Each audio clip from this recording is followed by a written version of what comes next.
If you're going to mediation soon or you have clients who are, consider pre-mediation coaching with us at High Conflict Institute. This is a brand new service we're providing, and here's why. Most people are unsure what will happen in mediation and how to prepare for it, especially in a high conflict mediation. Studies show that regardless of the skill level of your mediator, learning a few key conflict resolution skills can increase your success of settling your matter out of court. Our pre-mediation coach will work with you in a 90-minute one-on-one session by Zoom or phone to help you learn to stay calm, to make reasonable proposals, and make decisions that can last. A small investment with significant positive outcomes. Schedule your pre-mediation coaching session on our website at the link below in the show notes or call us at 619-800-2070. If you're a lawyer, mediator, or other professional and want more info, just ask us at highconflictinstitute.com on our contact page, or feel free to provide the coaching link directly to your clients today.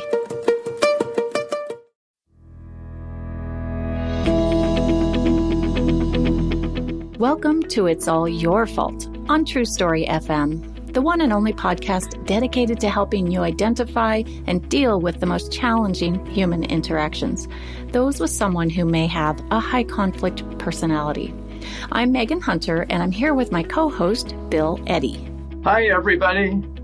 We are the co-founders of the High Conflict Institute in San Diego, California, where we focus on training, consulting, and educational programs and methods, all to do with high conflict. In today's episode, we are answering your questions. Thank you so much for sending them. We have a lot that have been building up, and we haven't been answering them lately, so that's what we'll do in the next today's episode and in the next one or two. But first, a couple of notes. If you have a question about a high conflict situation, speaking of questions, send it to podcast at highconflictinstitute.com or on our website at highconflictinstitute.com/podcast, where you'll also find all the show notes and links. Please give us a rate or review and tell your friends, colleagues, or family about us, especially if they're dealing with a high conflict situation. We are very grateful.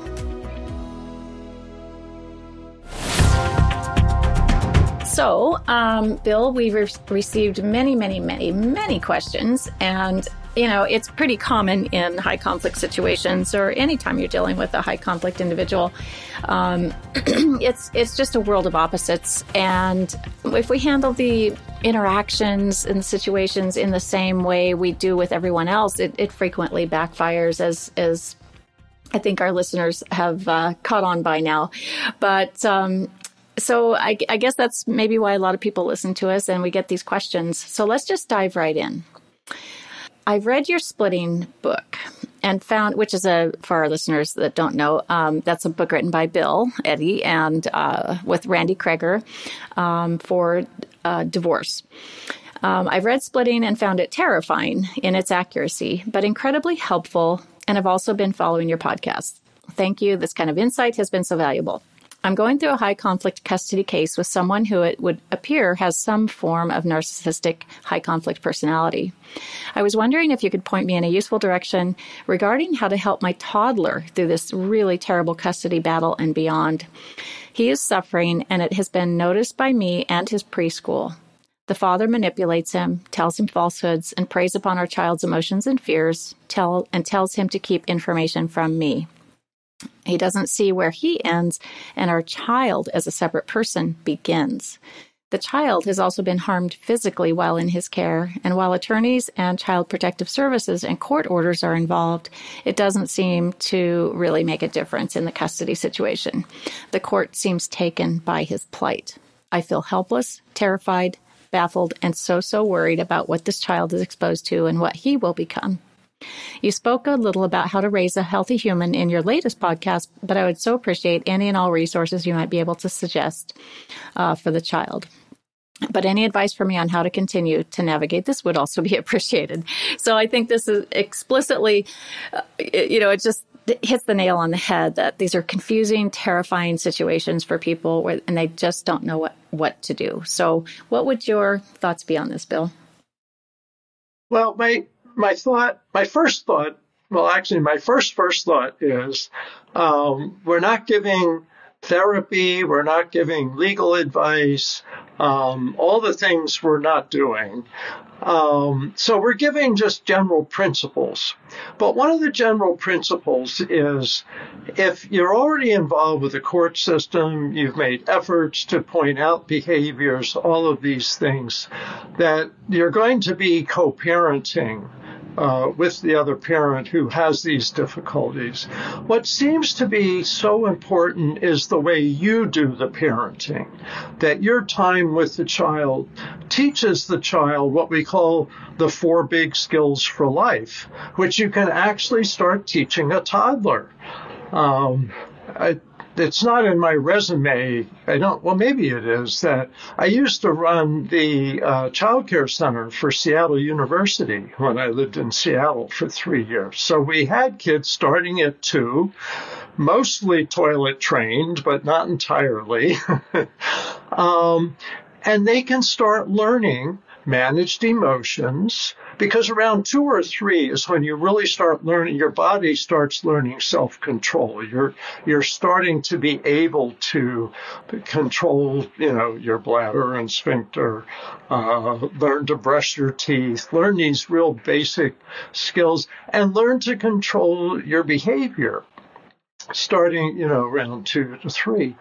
And so teaching managed emotions, we manage our emotions here. Flexible thinking. Let's look at our choices here. What's our choices in our brain? That's what flexible thinking is. Moderate behavior. Hitting your mother with the block isn't moderate behavior. Really? So you're going to need to.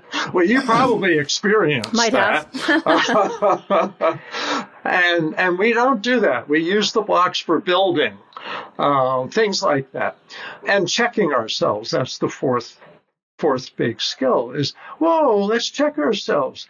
We're not doing what we're learning to do. We have to change what we're doing now to what we're learning to do, whatever it is. But let me get out of my, preschool hat and back to adulthood here. It seems to be that your repetition, your openness, your flexibility, that children really do absorb that. And children also start to see that the way the other parent is not very comfortable. If the other parent's narcissistic, they're going to be demeaning, belittling the child, and then puffing up the child. Say, oh, you're wonderful, you're brilliant, you're my son or daughter, you're the best. And then turning around and saying, you're really stupid. Why did you do that? And no child of mine's going to cry, tough it out. So that's the kinds of things that narcissists do as parents. So it sounds like you've got other people involved, which is the other thing. General principle is get some help, get some consultation, talk to local therapists, talk to legal professionals who may be able to help manage your case if you are in the court system. Answering what to do in court is a whole different question. But at this point, it sounds like you're going to be co-parenting. And that's the thing to do, focus on your part and do it well, really well. Good. Yeah. And I was thinking about a book written by Dr. Benjamin Garber, The Healthy Parents ABCs. We'll put the link in the show notes. And he's written another one called Caught in the Middle, which might be for down the road a bit, but might be some good resources. And then Bill's written some other books too, and we'll throw those in there. So thank you for that question. Next question from a listener. I've just discovered your institute and podcast of the past few days and am amazed to finally have words and concepts to explain my experience of someone in my family. Your examples have been eerily similar to what I've experienced, which I know, Bill, we hear often, like during our consultations or trainings, people will say, oh, wow, I thought, you must have been like in my home hiding in a closet or something for the past 2 years because it's like we honestly have not met every family in the world. But these are patterns of behavior that are actually quite predictable. Super predictable. It's interesting. So this person's in a family business relationship.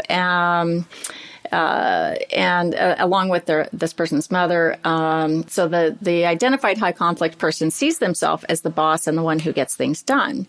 I am a lawyer by training and not very adversarial. I have great difficulty convincing this family member that litigation is a bad idea and has cost us greatly in the past. We are also being dragged into all manner of other unnecessary conflicts due to blaming and hostile communications with many professionals we deal with. I've found family systems theory very useful in encouraging me to focus on my own reactivity and behavior and modifying that. But I really struggle to know how to handle situations where a decision needs to be made quickly and we have opposite approaches in mind. For instance, a decision about whether to hold someone else to account who I don't believe really did anything wrong. So I'd love wisdom on how to manage intimidating behavior when they're trying to intimidate you into following their instructions. I've noticed you discourage telling them or even others you experience them as high conflict. Would you ever recommend quietly explaining the problem to someone else who is caught up in the situation? Well, a few things. Again, general principles. One is I always come back down to the CARS method, which is connecting, analyzing options, responding to misinformation, and setting limits. And looking at what you can change and what you can do rather than how to change the other person. And so I just always fall back on that. My mind goes blank, say, oh my goodness, I have no idea what to do here. Oh, wait. How could I connect with the person, give them an ear statement, some empathy, attention, and respect, even though they're being difficult? And say, yeah, I can see, you're upset about this, or I know this is a hard time, those kinds of things. Let's look at what we can do and try to get the attention focused onto what your choices are, away from arguments, away from emotions. Okay, what are you suggesting? Or let's look at our options here. Responding to misinformation that often high conflict people, including high conflict bosses, are operating on assumptions that aren't accurate and saying, you may not realize it, but here's some information that really applies to this situation. But last but not least is setting limits on the high conflict person, and mostly is saying what you can and can't do. So with a boss, if your boss is overloading you with tasks, to say, hey, boss, well, don't say, hey, boss, say, Joe or Mr. Smith or Ms. Smith, whoever it is. You've given me several tasks. I can only do like 2 of them. So give me some priorities here, because I really want to do a good job and I want us to shine and I want you to look good.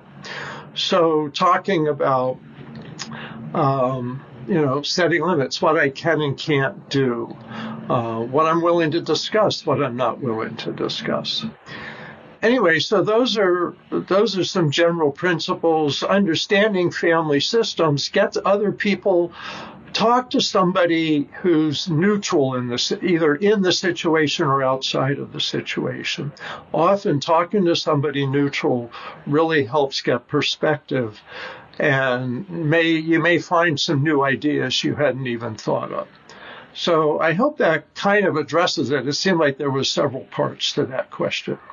The listener said that they themselves are not an adversarial person. So I can't imagine that they're much of a right fighter that says, I want to make sure this person knows that they're wrong, or, how out of line they are. And I think we hear that. I know we hear that a lot from people is, I need to confront this individual with their behavior. And I being in anyone in a high conflict situation is going to want to explain what's happening or confront or address things. And it's just such a waste of time because as you say in one of the 4 forget about, it's just forget about trying to give them insight because they're not going to get it.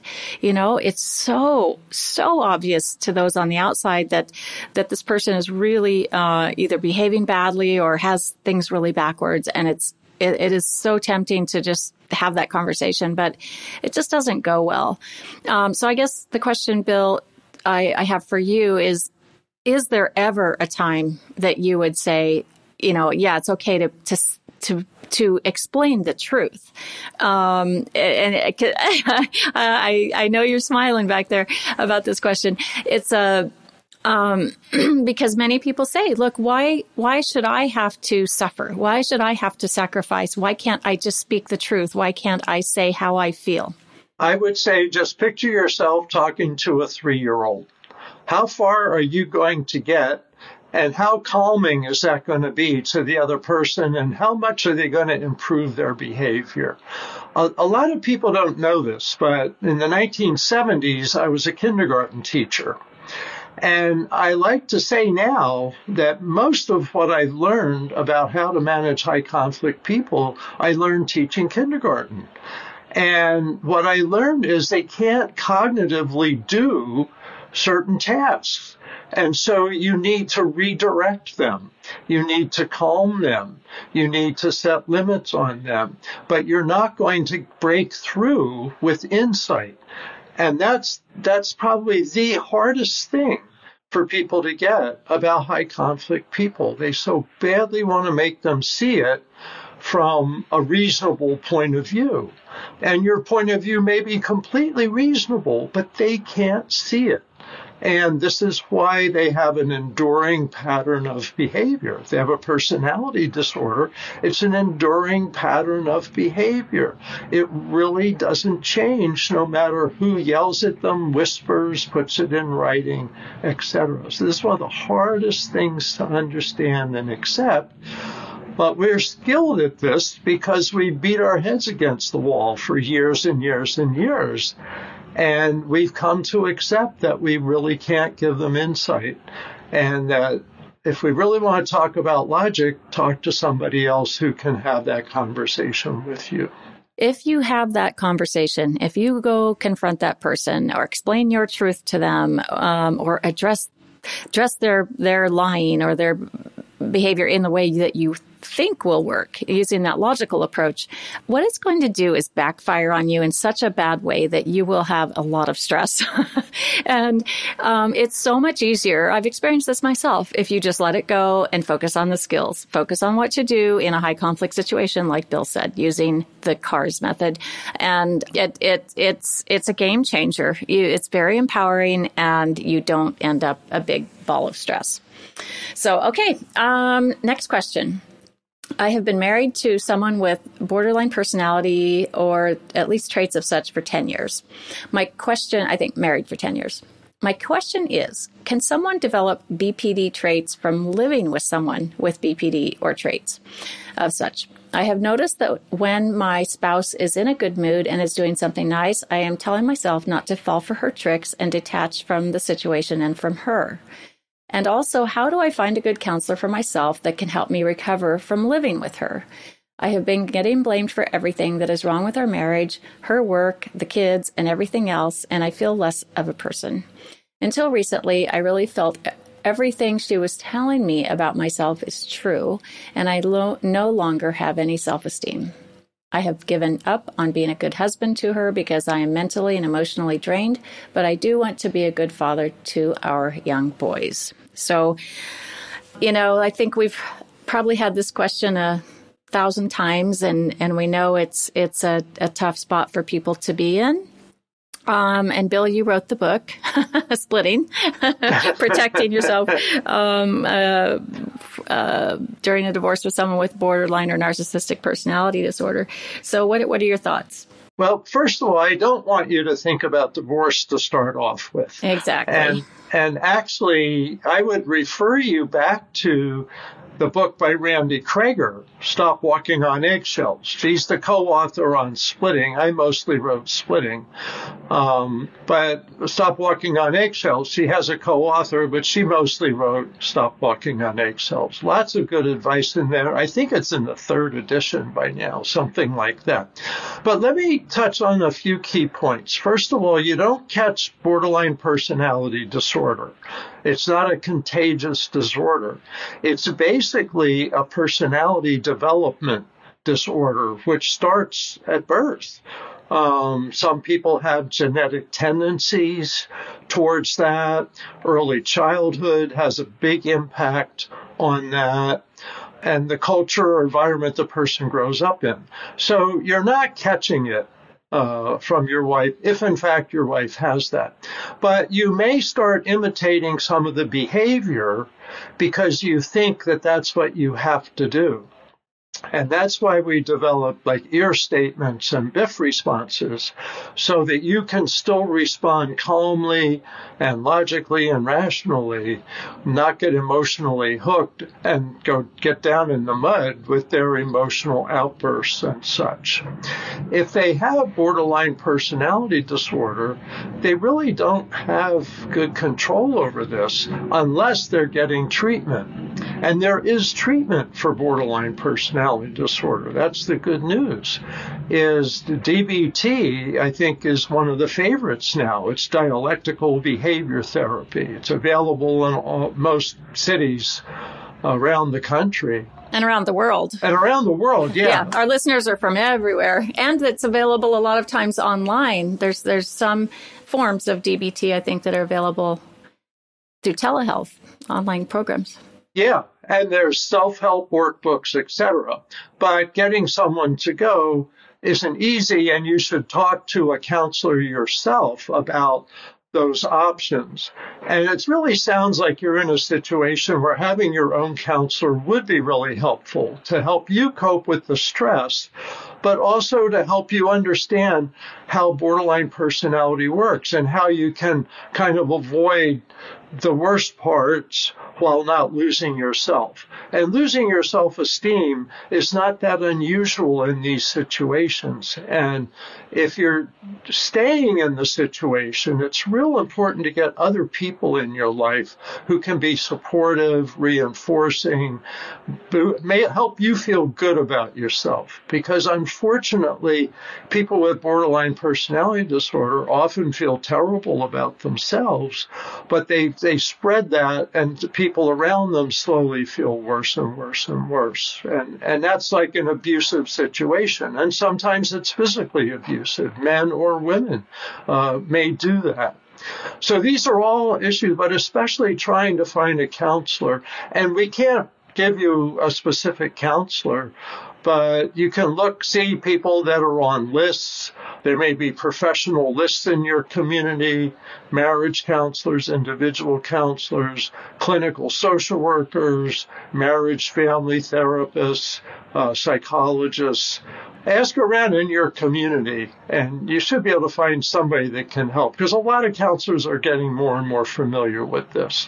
Yeah, and I also wanted to mention, there are support groups that may not be specifically for, your situation, but, many people find that just going to any type of support group, whether it's for, Al-Anon as a family member of someone with a substance problem or a grief support group. It doesn't matter what really kind of support group it is. It's just kind of getting somewhere where you sort of have some support and you feel like you can get your head right. And so I've had a lot of people come back and say, wow, I've even started going to AA, and I don't have a substance problem, but it's just really helped to get structure and support. Also, it's helpful to remind yourself that even while your wife is, angry or, whatever the behaviors are that are coming at you, it's helpful to think of her as a person in pain, that even though the stuff that's coming out of her feels really ugly to you, there's a lot of pain in there. So it's really important to set limits and to use empathy, attention, and respect so that you're addressing sort of some of that pain, and while still taking care of yourself.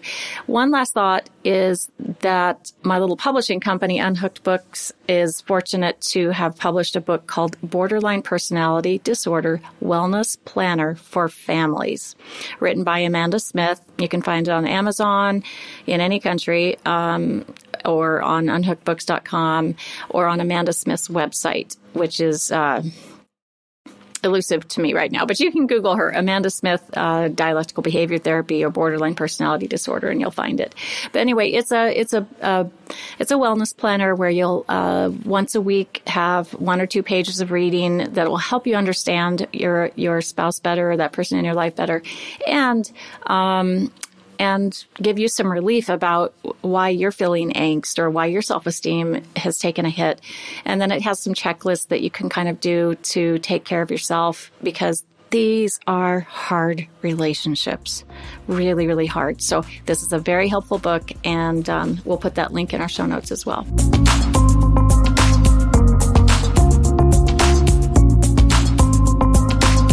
That will wrap up this listener question episode, and we will want you, we invite you to come back next week and listen again as we answer more of your questions. And I'm sure they'll be just as fascinating as these. So send your questions, if you have any, to podcast@highconflictinstitute.com, or submit them to highconflictinstitute.com/podcast. And just keep on learning and taking care of yourself while we all try to find the missing piece. It's All Your Fault is a production of True Story FM. Engineering by Andy Nelson. Music by Wolf Samuels, John Coggins, and Ziv Moran. Find the show notes, and transcripts at truestory.fm or highconflictinstitute.com/podcast. If your podcast app allows ratings and reviews, please consider doing that for our show.